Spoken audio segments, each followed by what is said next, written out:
जिन्हें पुरुष बनाए डंगरां तो पुरुषां तो मिनिस्टर कीते ने। तेरा भीम राव बिन सरना नहीं, चाहे जिथे मर्जी नट भज कर लै, काम तेनू करना पैना है, भावें कल कर ला भावें अज कर ला।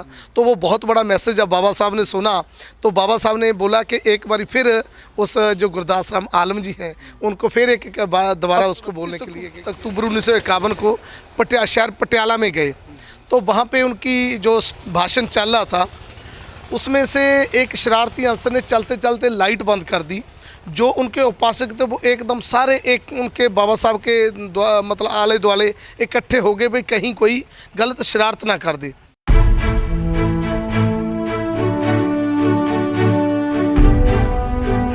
पंजाब की धरती का एक ऐसा इतिहास है जिसे बहुत कम लोग जानते हैं।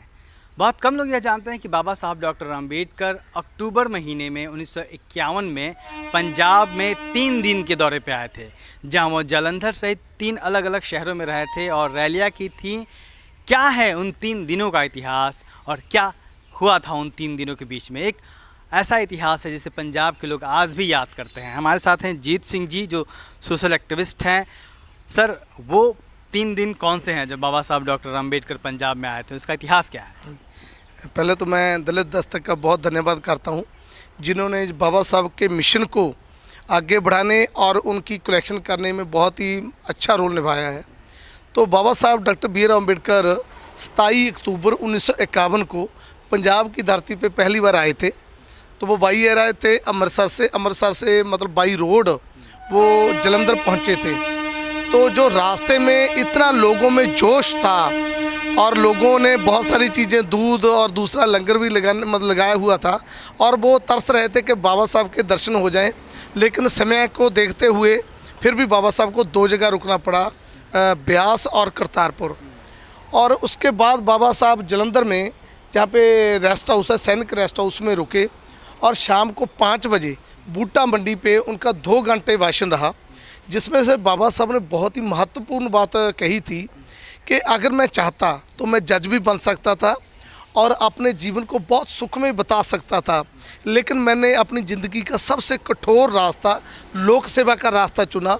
जो दबे कुचले गरीब लोग हैं उनकी भलाई के लिए, उनको हक दिलाने के लिए, उनको जागृत करने के लिए चुना, जो सबसे महत्वपूर्ण उनका स्पीच था। और उन्होंने ये बोला कि मैं बहुत जगह गया हूँ, जितना रिस्पेक्ट सत्कार और जितना लोगों का इकट्ठ पंजाब के लोगों में मतलब मिला मेरे को, मैंने अभी पूरी ज़िंदगी में इतना बड़ा मतलब इकट्ठ और इतनी बड़ी क्यूरियोसिटी जो लोगों में है समाज को आगे लेके जाने की हक हकूक़ के लिए, वो नहीं देखी है। तो 3 दिनों का दौरा था बाबा साहब का। किस किस शहर में रुके थे? अमृतसर के अलावा जालंधर में शायद, और कहाँ रुके थे और क्या क्या हुआ यहाँ पे? बाबा साहब ने DAV कॉलेज जालंधर में भी स्पीच 28 अक्टूबर 1951 को स्टूडेंट को दी थी, जिसमें से उन्होंने बोला था कि जो संसदीय लोकतंत्र कायम होना चाहिए, तभी इस हर लेवल पे जाके ग्राउंड लेवल पे जाके हम सब लोगों की मुश्किलों को सुन सकते हैं। और उन्होंने ये भी बोला था कि 2 धिर होनी चाहिए, एक जो है विरोधी धिर और एक जो मतलब जिनका राज है वो धिर। दोनों धिरों में मतलब अगर धिर होंगी तो तभी वो लोकतंत्र कामयाब हो पाएगा। तो उन्होंने 28 अक्टूबर को बहुत जो इंटरेस्टिंग बात है, तो लुधियाना में संत ब्रह्मदास जी के डेरे माई चंदो के डेरे में वहाँ पे गए थे। तो वहाँ पे संत ब्रह्मदास जी से उन्होंने पूछा कि हे नाथ, आप मतलब क्या चाहते हो?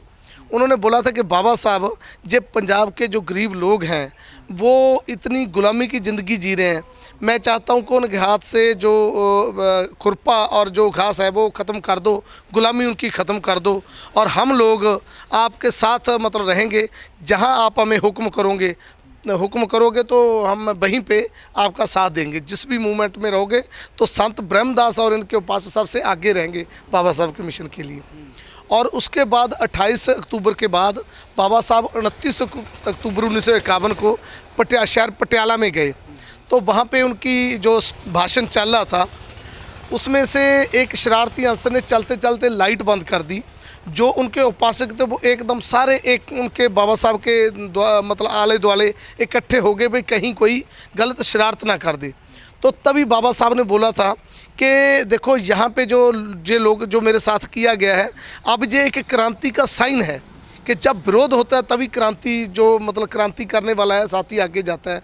तो वहाँ पे भी उनका 2 घंटे का भाषण था।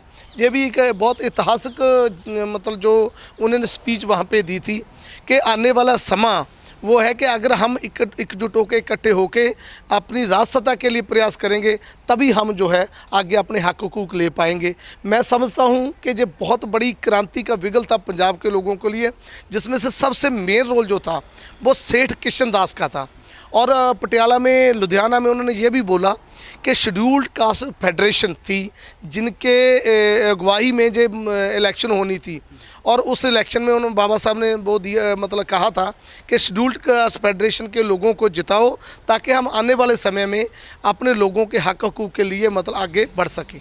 सेठ किशन दास की बात कही आपने, उनका क्या रोल था इस पूरे कार्यक्रम के दौरान? हाँ जी, सेठ किशन दास जी जो शेड्यूल्ड कास्ट फेडरेशन के प्रेसिडेंट थे, तो उन्होंने पंजाब में कई उनके साथी तो जिनके नाम मैं बताना चाहूँगा, भागमल पागल और अपने केसी करतार चंद सुलेख, चरणदास नितड़क, मंडासी जी और बहुत लोग थे जुझारू जो उनकी टीम में थे। गुरदास राम आलम, जिन्होंने गुरदास राम आलम के बारे में अक्सर सुना होगा, उसने एक कविता गाई थी जब बाबा साहब स्पीच कर रहे थे 27 अक्टूबर 1951 को शाम को 5 बजे। तो बहुत इंपॉर्टेंट मतलब वो कविता थी, कहो तो मैं उसकी 2 लाइनें जरूर सुनाऊं। तो ये है पंजाबी में। तो उन्होंने बोला था, क्यों मुगड़ मारी बैठा है, उठ दलित भरावा चज कर ला, कम तैनू करना पैना है, भावें कल कर ला कम अज कर ला।